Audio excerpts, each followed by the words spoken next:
નમસ્કાર મિત્રો, આજે તારીખ 28 ડિસેમ્બર 2023ને ગુરુવારના ઇમ્પોર્ટન્ટ કરંટ અફેર્સમાં તમારું સ્વાગત છે.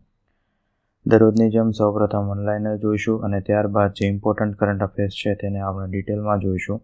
આ વિડીયોની PDF તમને મારી ટેલિગ્રામ ચેનલમાં મળી રહેશે, જેની લિંક વિડીયોની નીચે ડિસ્ક્રિપ્શનમાં આપેલી છે. તો શરૂ કરીએ ઓનલાઈનર્સથી. 6ઠ્ઠી ખેલો ઇન્ડિયા યુથ ગેમ્સનું આયોજન તમિલનાડુ ખાતે કરવામાં આવશે. બિહાર પોલીસ દ્વારા ફોજદારી ન્યાય પ્રક્રિયાને સુવ્યવસ્થિત અને ઝડપી બનાવવાના ઉદ્દેશ્ય સાથે મિશન ઇન્વેસ્ટિગેશન એટ 75 ડેઝ પહેલ શરૂ કરવામાં આવી છે. ભારત આર્જેન્ટિનામાં 5 લિથિયમ બ્લોક્સને હસ્તગત કરશે. યુનિવર્સિટી ગ્રાન્ટ કમિશને એક નોટિફિકેશન દ્વારા વિદ્યાર્થીઓને એમફિલ ડિગ્રી માન્ય ન હોવાથી એમફિલના કોર્સમાં એનરોલ કરવા સામે ચેતવણી આપી છે. જમ્મુ કાશ્મીરમાં ભાદરવા ખીણને સૌથી વધુ સુલભ સ્નો ડેસ્ટિનેશન તરીકે દર્શાવવા માટે 5 દિવસીય વાઇબ્રન્ટ ભાદરવા વિન્ટર ફેસ્ટિવલનું ઉદ્ઘાટન કરવામાં આવ્યું છે. કોમોડોર પ્રદીપ પટેલે INS કલિંગાના કમાન્ડિંગ ઓફિસર તરીકેનો કાર્યભાર સંભાળ્યો છે. કુમ્હાર સમુદાયની મહિલા ઉદ્યોગ સાહસિક વિશ્વકર્મા યોજના અને બાજરી વિશે જાગૃતિ ફેલાવવામાં મદદ કરી રહી છે. કેબિનેટે ન્યૂઝીલેન્ડના ઓકલેન્ડમાં ભારતના કોન્સ્યુલેટ જનરલ ખોલવાની મંજૂરી આપી છે. આ સાથે આજના ઓનલાઇનર્સ પૂર્ણ થયા. હવે જે ઇમ્પોર્ટન્ટ કરંટ અફેર્સ છે તેને આપણે ડિટેલમાં જોઈશું. તો પહેલું છે મિશન ઇન્વેસ્ટિગેશન એટ 75 ડેઝ. તાજેતરમાં બિહાર પોલીસે રાજ્યમાં ફોજદારી ન્યાય પ્રક્રિયાને સુવ્યવસ્થિત અને ઝડપી બનાવવાના ઉદ્દેશ્ય સાથે મિશન ઇન્વેસ્ટિગેશન એટ 75 ડેઝના અમલીકરણની જાહેરાત કરી છે. 1 જાન્યુઆરીથી શરૂ કરી તપાસકર્તાઓને FIR એટલે કે ફર્સ્ટ ઇન્ફોર્મેશન રિપોર્ટની નોંધણીના 75 દિવસની અંદર કેસની તપાસ પૂર્ણ કરવાનું ફરજિયાત કરવામાં આવશે.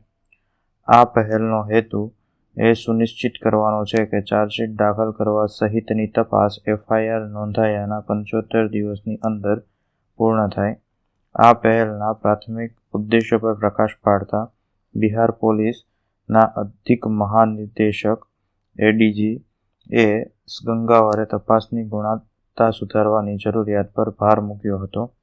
કેન્દ્ર સરકાર દ્વારા તાજેતરના ગેઝેટ નોટિફિકેશનને પગલે બિહાર પોલીસ પણ ફોજદારી ન્યાય પ્રણાલીમાં નોંધપાત્ર ફેરફારો માટે તૈયારી કરી રહી છે.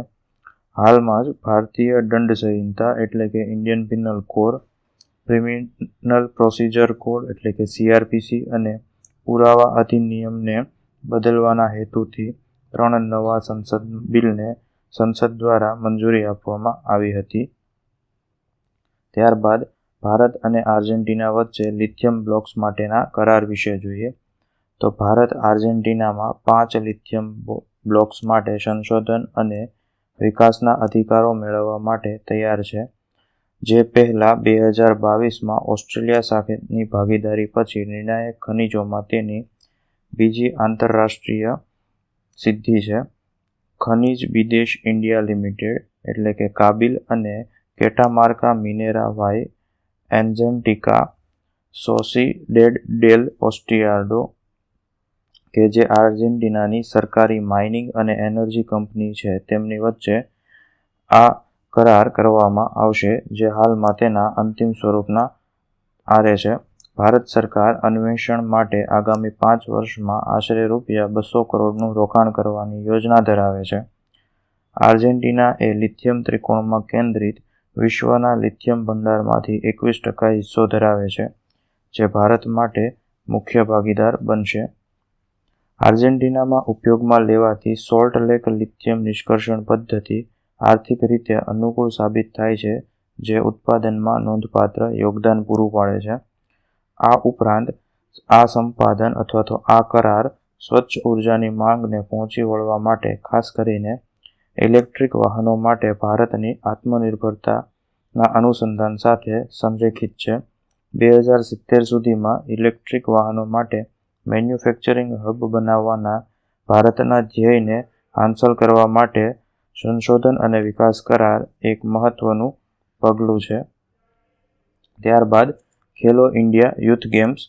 છઠ્ઠી ખેલો ઇન્ડિયા યુથ ગેમ્સ 19થી 31 જાન્યુઆરી 2024 દરમિયાન તમિલનાડુમાં યોજાશે, જેનું આયોજન ચેન્નાઈ, ત્રિચી, મદુરાઈ અને કોઇમ્બતુરમાં કરવામાં આવશે, જેમાં 5,500થી વધુ ખેલાડીઓ ભાગ લેશે.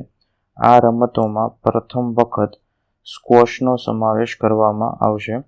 ખેલો ઇન્ડિયા યુથ ગેમ્સ એ ભારતમાં રાષ્ટ્રીય સ્તરે જાન્યુઆરી અથવા ફેબ્રુઆરીમાં યોજાતી એક વાર્ષિક મલ્ટીડિસિપ્લિનરી ગ્રાસરૂટ સ્પોર્ટિંગ ઇવેન્ટ છે, જેની શરૂઆત વર્ષ 2018માં વડાપ્રધાન નરેન્દ્ર મોદીએ ખેલો ઇન્ડિયા સ્કૂલ ગેમ્સના નામથી શરૂ કર્યું હતું, જેનું નામ 2019માં બદલીને ખેલો ઇન્ડિયા યુથ ગેમ્સ રાખવામાં આવ્યું હતું. ખેલો ઇન્ડિયા યુથ ગેમ્સની છેલ્લી 5 આવૃત્તિઓ અનુક્રમે દિલ્હી, પુણે, ગુવાહાટી, પંચકુલા અને ભોપાલમાં યોજાઈ ગઈ છે. આ સાથે આજનું કરંટ અફેર્સ પૂર્ણ થયું. જો વિડીયો ગમ્યો હોય તો વિડીયોને લાઇક કરજો. જો વિડીયો અન્યને ઉપયોગી થાય તેવું જણાય તો વિડીયોને તેમની સાથે શેર કરજો. વિડીયો અંગેના પ્રતિભાવો વિડીયોની નીચે કોમેન્ટ દ્વારા જણાવી શકો છો અને દરરોજ આવી કરંટ અફેર્સને લગતી વિડીયો અપડેટ્સ મેળવવા માટે ચેનલને સબસ્ક્રાઇબ કરજો. Thank you.